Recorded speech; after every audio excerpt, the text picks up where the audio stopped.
Imagine a cold Siberian morning, frost on the iron bars, and a weary prisoner kneeling in prayer. In the 1930s to 1960s, the Soviet Union tried to stamp out religion with brute force. Churches were boarded up, pastors dragged off in the night, and believers were mocked or worse. Under communism, worshiping God could land you in a labor camp. Yet behind the barbed wire of one such camp, a true story of courage and miracles unfolded. It's the story of a man who wouldn't give up his faith, and the old ox named Maxim who helped him. To understand our story, we need the backdrop of the Soviet persecution era. Communist leaders declared war on religion. They believed faith in God had no place in their utopia. As a result, thousands of churches were shut down, and many pastors were arrested simply for preaching about Jesus. Christians worshipped in secret house gatherings, always fearing a knock on the door. Propaganda poured scorn on people who believed in old superstitions. In school and society, believers, especially those who kept the seventh-day Sabbath, were labeled as backward or disloyal. One cruel policy was the enforced six-day work week, which meant Saturday was a normal workday. For Sabbath keepers, this was a direct attack on their faith. Many Christians refused to work on Saturdays, honoring the Bible's commandment to rest on the seventh day. But their loyalty came at a price. Soviet bosses would punish or fire anyone who missed Saturday work. Some were fined, others lost their jobs, and some were even jailed for violating labor laws by resting on the Sabbath. The government called them lazy or parasites, yet these believers held firm. They remembered God's law. The seventh day is the Sabbath of the Lord. In it thou shalt not do any work, nor thy cattle. Exodus 20:10. In other words, even an ox or a donkey was meant to rest on God's holy day. Still, in the Soviet Union, resting on Saturday could make you an enemy of the state. This was the world of our story, a world where faith was tested at every turn. But even in this hostile climate, courageous Christians stood up for God. In the midst of this persecution, we meet a remarkable man whose personal trial would become a legend of Sabbath faith. Nikolai Panchuk was one of those steadfast believers. He was a humble pastor in Ukraine, guiding small underground congregations that met in barns and homes. By all accounts, Nikolai was completely devoted to God. He led 11 house churches during these difficult days, teaching his members to trust God no matter what. When the secret police, the KGB, harassed him for information, Nikolai refused to betray his fellow Christians. He would not give up the names of church members, even under great pressure. This quiet, gentle pastor showed surprising courage. He believed in obeying God above all, even if it meant angering powerful men. Eventually, the Soviet authorities decided they'd had enough of Pastor Nikolai's influence. Preaching about the seventh-day Sabbath and encouraging people to worship God was, in their eyes, a serious crime. Nikolai was arrested for his faith and charged with being disloyal to the atheist state. He had done nothing violent or immoral. His crime was simply refusing to work on God's Sabbath and refusing to stop sharing Jesus. The KGB agents demanded he renounce his beliefs. He would not. They ordered him to work on Saturdays. He quietly answered, "I must honor God's holy day." For that stance, Nikolai was sentenced to years of hard labor in Siberia. He was torn from his family and shipped off on a crowded train to a frozen prison camp, far from home. The year was around the 1950s, and Nikolai was about to enter a personal valley of suffering for the sake of his faith. Persecuted for his Christian faith, he remained in the Siberian camp for years, refusing to sacrifice his beliefs and suffering the consequences. Even as he stepped off the train into knee-deep snow, Nikolai whispered a prayer, Lord, help me to keep courage and be faithful to you. Little did he know how severe the tests would be. In the Siberian prison camp, the commanders tried to crush Nikolai's faith immediately. The very first Sabbath that came, Nikolai politely refused to do the required work. Instead, he rested and worshipped privately, honoring the fourth commandment. The guards were furious.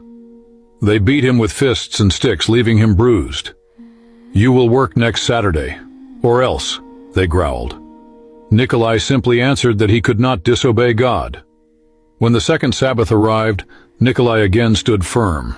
This time the officers dragged him into a tiny wooden crate kept out by the cowshed, a crude punishment cell known grimly as the box. It was so small that a grown man could neither stand upright nor stretch out fully. They shoved Nikolai inside this cramped crate, where he had to sit curled with his knees to his chest.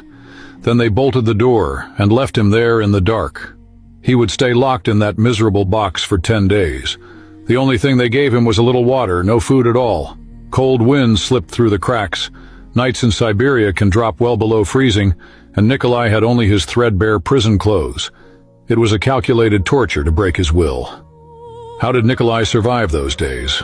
Later he would recall that only prayer and hymns kept him sane.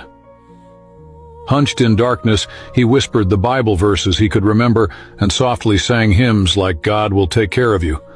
Other prisoners could hear him faintly. Many knew him by the nickname the Preacher in the Box. Instead of screaming or cursing, he was praying and praising God from inside a torture crate. One kind guard, moved by Nikolai's devotion, snuck him an extra piece of bread a couple of times. That guard risked his job to show mercy, and Nikolai thanked God for this small miracle of compassion. After 10 long days, they pulled Nikolai out. He was alive but weak and stiff. His legs were so numb he could hardly stand. They let him recover for 2 days and put him on normal work duty for a couple more. But when the next Saturday came, Nikolai once again would not work. True to his convictions, he rested on the Sabbath. And just as surely, the officers threw him back into the box for another 10-day stretch. Thus, a cruel cycle began. 10 days in the box, 2 days to regain his strength, 2 days of forced labor, then back into the box. This went on week after week, month after month. Amazingly, this routine of suffering lasted nearly 2 years. Try to imagine it. For over 100 Sabbaths in a row, Pastor Nikolai languished in that tiny crate because he would not break God's fourth commandment.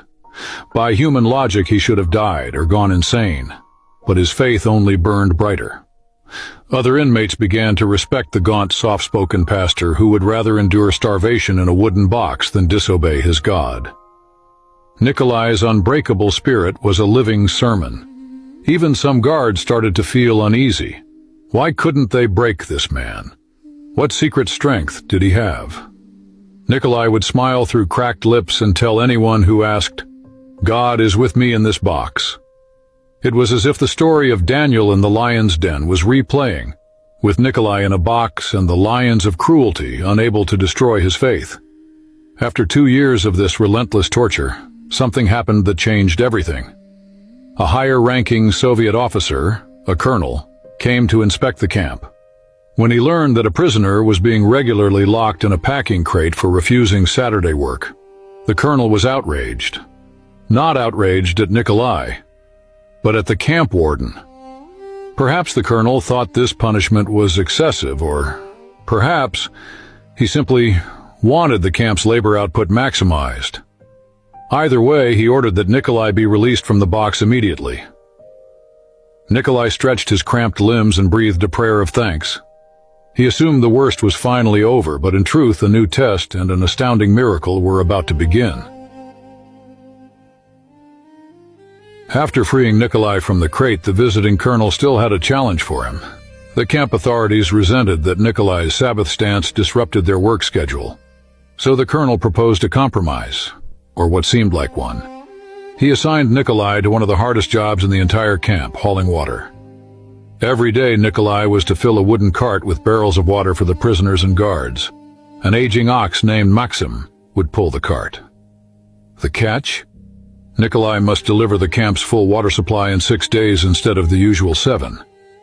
If he could manage that, the colonel said, Nikolai would be permitted to rest every Sabbath. But if he failed even once, he'd have to work on Saturdays like everyone else, or face worse punishment. The colonel looked Nikolai in the eyes and essentially said, if you can get all the water this camp needs for the week in 6 days, then you can have your Sabbath off. Nikolai's heart leapt with hope and trembled a little. Was this a door God was opening, or another trap? He had no choice but to try. With God's help, I will do my best, he replied quietly. Deep down, the camp officers were certain this task would break the stubborn preacher. Every week the camp required a huge amount of water, drawn from a spring far downhill and lugged up a rugged path. It normally took a team working all 7 days to keep up. Now a single man and a slow old ox had to do it in 6 days. The guard smirked and whispered, he'll never manage. We'll have him back in the box or begging to work on Saturdays in no time. They even gave the ox a heavy-handed prod, saying, let's see if your God will make this lazy animal go faster. Nikolai himself saw the difficulties. Maxim the ox was gentle but past his prime, and the trail to the spring was long and often muddy or icy. Each morning he would have to hitch Maxim to an ox cart, travel a mile or more to the spring, fill up 16 large barrels of water, and then coax the ox back, pulling the sloshing heavy load over frozen ground. And he'd have to do trip after trip, as many as it took to meet the daily quota. The first day of this new assignment, Nikolai prayed, Lord, I'm going to honor your Sabbath. Please honor my efforts. Then he clicked his tongue and urged, Gee up, Maxim. The ox snorted and began to plod forward. That day and for the next several days, Nikolai and Maxim labored from dawn until collapsing dusk. The old ox moved at his normal pace, which is to say, very slowly. Sunday, Monday, Tuesday, Wednesday, Thursday. They hauled load after load, but by week's end they were still short of the full water requirement. Each night Nikolai fell into his bunk utterly exhausted, muscles aching. He was working as hard as any man could, but it wasn't enough. By Thursday evening, a knot of worry tightened in Nikolai's chest. How will we ever carry double loads in time, he thought.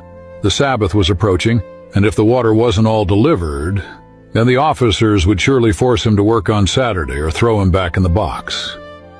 Some other prisoners taunted him, So, preacher, looks like your God isn't helping that ox go any faster. Even kind-hearted inmates shook their heads in pity. They knew that to haul 7 days' worth of water in only 6 days was humanly impossible. Nikolai stroked the ox's neck and whispered, Maxim, we need a miracle. Let's pray tomorrow will be different. Friday dawned cold and gray. Nikolai got up before the bugle, knelt on the straw, and pleaded with God for strength. This was the 6th day, the day that would decide everything. He went to the ox's stall and gave old Maxim a gentle pat. Today is Friday, friend. Let's do our best, he said aloud. The guards watched with folded arms, ready to see the Sabbath man fail. Nikolai took a deep breath, then snapped the reins. What happened next stunned everyone. On that Friday, it was as if heaven gave Maxim the ox an energy boost. The sluggish animal suddenly threw its shoulders into the harness and took off at a brisk pace. Nikolai almost stumbled as he hurried alongside the cart. Down to the spring they went, faster than ever before. Maxim usually had to be prodded to move. Now the ox marched with determination. After filling the barrels, Nikolai guided him back, expecting the ox to tire. But Maxim kept going strong. All day long on this 6th day of the week, the ox worked with supernatural vigor. He didn't slow down or demand rest. He made extra trips to the spring that Nikolai had never dreamed possible. The other prisoners stopped their own tasks to watch in amazement as the ox trotted back and forth, back and forth. By sundown on Friday, Nikolai and Maxim had hauled in the full week's water rations for the entire camp, all 16 barrels for the day, plus the additional barrels needed for the next day. In fact, they finished just as the sun was setting and the Sabbath was about to begin. With trembling hands, Nikolai unhitched the panting but strangely content ox and whispered, "Good boy, Maxim. You did it. God helped us do it." The guards were speechless. By every calculation, the preacher should have failed the challenge. But here they were, with more than enough water to last through the next day. On Saturday morning, true to the agreement, Nikolai did not report for work, and there was no need for him to. The camp had plenty of water for the day. Skeptical officers said, well, maybe yesterday was a fluke of good weather. But when they tried to make Maxim pull a cart on that Sabbath, the ox refused to move an inch. They cracked a whip. He flicked his ears and stood stubborn. They shouted. He placidly chewed his cud. The ox that had practically run on Friday would not budge on Saturday, no matter what anyone did. It was as if Maxim himself understood which day was God's holy day of rest. The prisoners laughed under their breath at the sight of frustrated guards yelling at a stubborn ox. Nikolai spent the Sabbath quietly thanking God. He knew heaven had intervened. 6 days shalt thou labor and do all thy work, the scripture says, but the seventh day is the Sabbath of the Lord. Exodus 29:10. In ancient times, God provided manna in the wilderness, a double portion on the 6th day so his people could rest on the 7th. Now, in a modern Siberian wilderness, God had provided water in double measure on the 6th day so his servant could keep the Sabbath. A miracle? Everyone in that camp, believer or not, recognized that something extraordinary had occurred. And the miracle did not happen just once. Week after week, for years, the pattern repeated. From Sunday through Thursday, old Maxim would plod along at his normal lazy pace, often frustrating Nikolai as he tried to get a little ahead. But every Friday, without fail, Maxim's strength seemed renewed. He moved with astonishing speed, hauling twice the usual amount of water. Then every Sabbath, the ox absolutely refused to work. It was as if an unseen hand flipped a switch in that creature's mind, telling him, Friday, work hard. Saturday, it's Sabbath, don't work. The inmates began to smile and say, Maxim needs no calendar, he knows when it's Sabbath. Even the cynical camp warden had to admit something was happening beyond his control. He reportedly shook his head and grumbled, that preacher made a Sabbath keeper of the ox. Imagine that, a rough Soviet officer acknowledging that this dumb animal was honoring the day of God, all because of one man's faith. Nikolai's unwavering obedience and the seventh-day ox miracle became the talk of the camp. Hardened criminals and atheist guards alike witnessed tangible evidence of the God of the Bible. They saw that God's power is real enough to stop an ox in its tracks. Nikolai was no longer ridiculed as a fanatic. Many treated him with a quiet reverence. After all, they had seen with their own eyes that when this prisoner honored the Sabbath, his God provided for him in a marvelous way.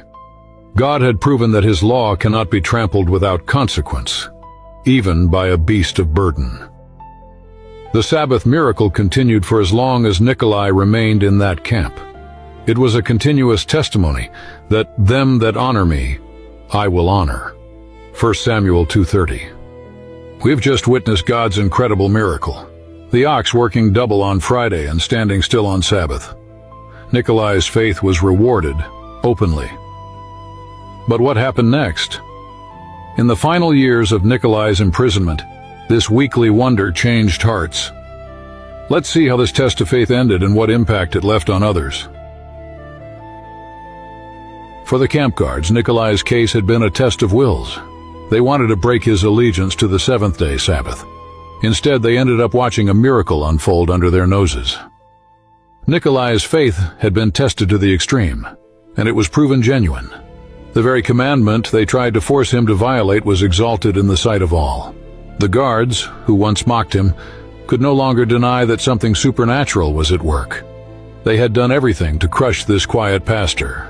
Beatings, solitary confinement, humiliation. Yet he came out of each trial with peace and resolve. Now the miracle ox had made it plain. Nikolai's God was real and mighty. How else could an animal be so consistent, week after week, defying any human training? The camp warden and officers largely left Nikolai alone after this. In fact, honoring the deal, they allowed him his Sabbaths free from that point on. Some of the guards even began to show respect when speaking to him. And remember that sympathetic guard who used to sneak Nikolai bread in the box? One can imagine that his faith in God deepened as he witnessed these events. Nikolai's unwavering witness led others in the camp to believe in Jesus and to admire the God of the Bible. A few fellow prisoners started keeping the Sabbath themselves quietly, moved by Nikolai's example. In a place designed to destroy faith, faith was spreading. The light of God's truth had pierced the darkness of the labor camp. Nikolai remained humble through it all. He didn't boast about the miracle or see himself as a hero. He often said, "It was God, not me. God sent that ox. God gave me strength." The Sabbath for him was not just a theory. It was life itself. With each passing week of seeing God provide, Nikolai's love and trust in the Lord grew stronger. Instead of being broken, his testimony grew stronger with each trial. Other prisoners would quietly ask him, "Pastor, why do you care so much about one day?" Nikolai would smile and answer, "Because it's God's day, a holy day. He created it for our blessing. And God has never let me down when I honor him." His life lent weight to his words. There he was, a man unjustly imprisoned, yet filled with peace and forgiveness. He even showed kindness to his tormentors when he could. Truly, God had given him a victory, not just over the forced labor, but over hatred and fear. This entire experience showed that God was in control, even behind Soviet barbed wire. Nature itself obeyed the Creator's Sabbath in that camp. In the end, who had been the fool? Not Nikolai, but those who thought they could snuff out God's law.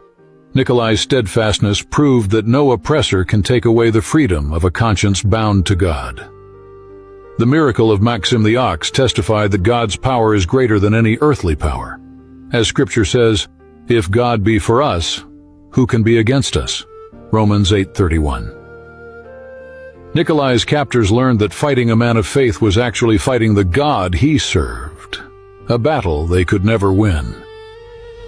With the Sabbath issue settled by divine intervention, Nikolai carried on through his prison term with a quiet joy. He had the assurance that God was with him every step and every ox cart pull of the way. And God was not finished writing this story. A new chapter was about to begin. Freedom for Nikolai, and the sharing of this testimony with the world beyond the camp. After 10 long years in captivity, Pastor Nikolai Panchuk was finally released from the Siberian labor camp. The exact circumstances of his release aren't fully recorded, but likely the changing political climate in the Soviet Union played a part.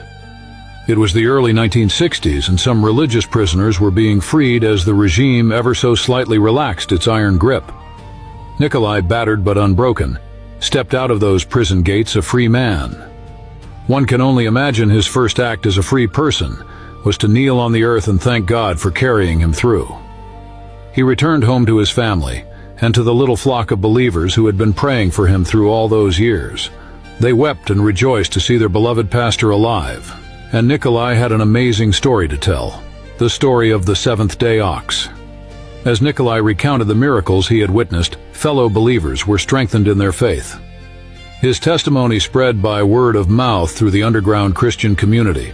In secret gatherings, people would share, "Did you hear about the pastor in Siberia and the ox that wouldn't work on Sabbath?" To those worshiping in hiding, afraid of persecution, Nikolai's experience was like fresh wind in their sails. It showed that God still worked miracles for those who honor him. It also showed that keeping the Sabbath was worth any cost because God was faithful. It was an encouraging beacon during a time when many were tempted to give up under pressure. If God could use an ox to uphold his Sabbath in a prison camp, he could certainly take care of his people elsewhere. The legacy of Nikolai's ordeal extended even to that Siberian camp after he left. Here's an astonishing footnote. Old Maxim the ox continued his Sabbath habit even without Nikolai there. According to reports, when a new prisoner was assigned to do the water hauling and tried to make Maxim work on Saturdays, the ox still refused. All the beatings and yells wouldn't get that animal to take a single step on the seventh day. 6 days he would work, but on the Sabbath, Maxim planted his hooves and stood firm. The camp officers and inmates remembered, "This is Nikolai's ox, he only works 6 days." What a sense of humor and victory on God's part. Long after his human servant had departed, God left a mute preacher behind in that ox. Every Sabbath that Maxim rested was like a memorial to the truth Nikolai had stood for. The witness remained in that camp, silently pointing everyone to the Creator of the seventh day. In later years, believers recounted the seventh-day ox story in churches, at camp meetings, and even in print, so that it would not be forgotten. It has inspired countless Christians around the world.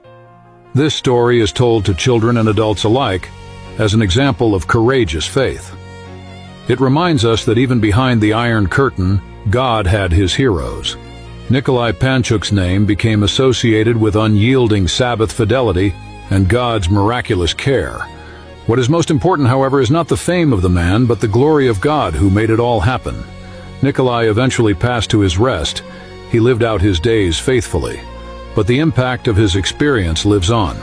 His life shouts the same message that the 3 Hebrews in Babylon proclaimed, or Daniel in the lion's den, or any persecuted believer. God is able to deliver, and even if he doesn't deliver immediately, we will not bow to any other. In Nikolai's case, God delivered in a creative, unforgettable way. The legacy can be summed up simply: honor God's Sabbath, and God will honor you. So, whether our trial is big or small, let's remember Nikolai's lesson. God comes through for those who trust him completely. Our challenges might be different, but the same God who strengthened a faithful pastor and an ox in Siberia is alive and able to help us today. In the end, the story of the seventh-day ox is not really about an ox, or even about a man. It's about God. A God who is faithful to his promises, a God who says, "Them that honor me I will honor," 1 Samuel 2:30, and keeps that promise. That same God invites you today. Will you trust me? Will you step out in faith and follow me, even if others don't, even if it's hard? If your answer is yes, then get ready to see his hand in your life. It may not always be dramatic, but it will always be for your good. So, dear friend, take courage. The Sabbath miracle of Siberia shows that no situation is too dark, no burden too heavy, for God to intervene. He can use even an old ox to perform wonders. What more can he do through a willing heart like yours? Surrender your worries and trials to him. Stand firm for what is right. And watch how God will write the next chapter of your story of faith. Who knows? Perhaps one day in heaven, you'll meet Nikolai Panchuk and old Maxim, and together we'll praise the God who never forsakes his own. Until then, remember, God honors those who honor him. May you and I live out that truth every day by his grace. Amen.